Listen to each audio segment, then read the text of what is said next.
Hello everybody and welcome to today's lesson. I am your host, educator and all-around creative guy, the friendly neighborhood art teacher, or FNAT for short. So today it's all about picture making, more specifically the smudging technique. So get your pencils and let's art.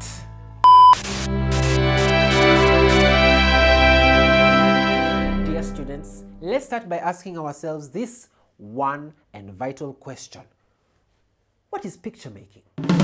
Picture making is the application of various techniques such as painting, drawing, collage, and montage to create art. When we draw, we normally use lines and shades to make pictures. Smudging is defined as smearing or rubbing a color onto a surface. You can create art too with this method when you smear or rub any dry media like pencil, crayon, colored pencil, pastel, and even a piece of charcoal onto a piece of paper. Normally, when we are using the smudging technique, we use dry media. So what is dry media?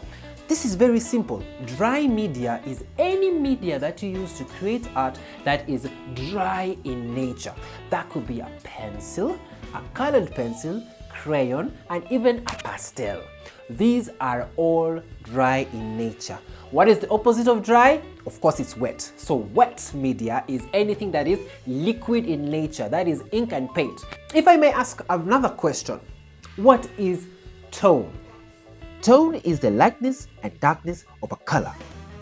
So if you take this color, for example, the color blue. Blue is a primary color. But what color is this?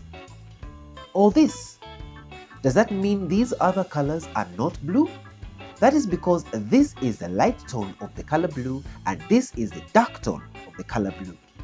Always remember that in a picture, there are light and dark areas. Just like the way in real life, real objects interact with sources of light, be it a light bulb or even the sun.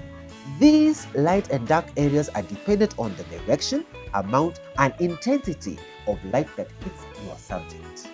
Look at the object that you see on the screen. Take note of what happens to the shadows when the light source moves. Areas that appear dark in an object are the areas where the light does not reach or areas that are hidden from the light, while areas that appear lighter in an object are areas that are exposed to the light. That means that the colors that are on the areas that are exposed to the light will have a lighter tone, while the colors that are on the areas that are hidden from the light will have a darker tone. The areas in a drawing that appear dark are the areas that are hidden from the light. And the areas that appear light are the areas that are exposed to the light. So always remember whenever you are drawing that there is light and any object interacts with the light around it. To create a light tone, lightly rub your pencil on your piece of paper. And to create a dark tone, add pressure whilst you are rubbing or smudging. And you can do the same with any other dry media.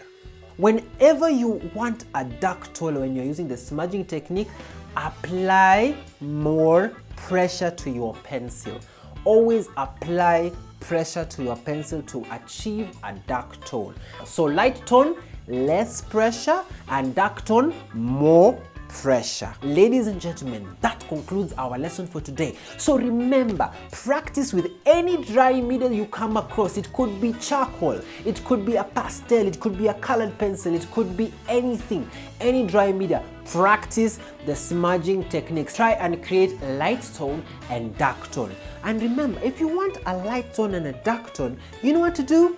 Press or apply pressure for the dark tone and less pressure for the light tone. In the next lesson, we are going to go deeper into the smudging technique. And I want you kids to go and read up on the tonal gradation strip.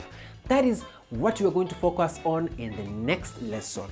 And we're going to play around with tones and we're going to have a lot of fun. For the next lesson, you will need to follow along and create your own tonal gradation strip. So make sure you have the following materials: ruler, paper or drawing book, sharpener, pencil, rubber, crayon, a piece of charcoal or a piece of chalk.